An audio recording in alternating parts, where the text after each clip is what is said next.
पुराइनी पाता परा सुतेली गौरा दे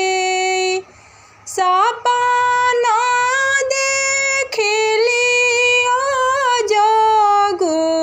जगुताए सपना देखली जगुताए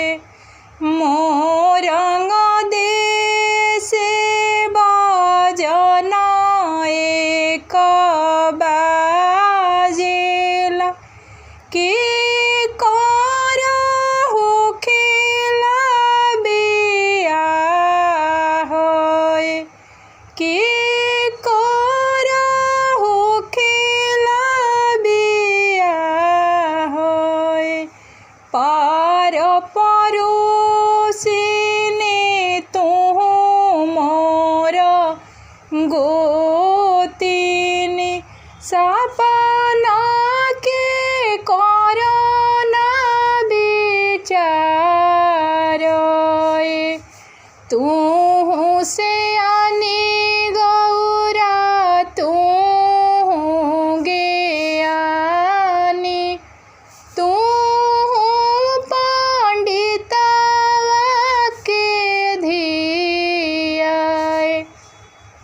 मोरंग देशे बाजना एक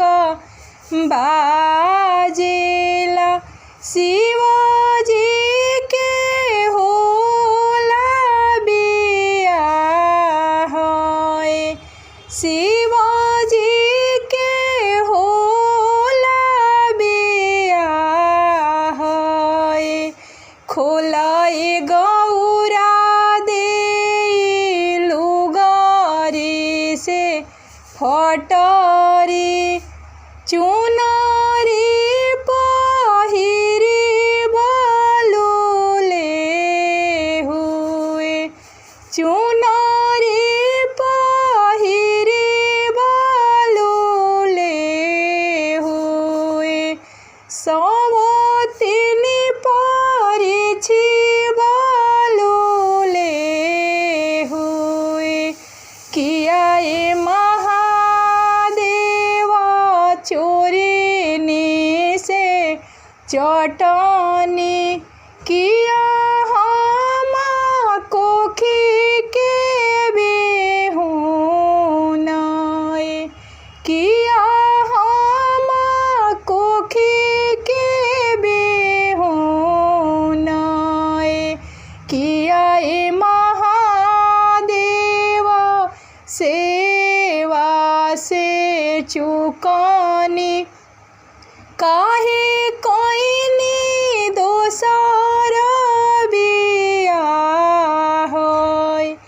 काहे कोइनी दोसर बियाह होए नाही ए गौरा दे चोरिनी से चटनी नाही तू कोखी के बिहुनाए नाही ए गौरा दे सेवा से चुकलू भागी कैलसी दोसर बियाह होए भागी कैलसी दोसर बियाह होए डोड़िया उघारी जब देखेली गौरा दे ई तो होई बहिनी हमार ई तो होई बहिनी हमार तोहरा के बहिनी हो बरना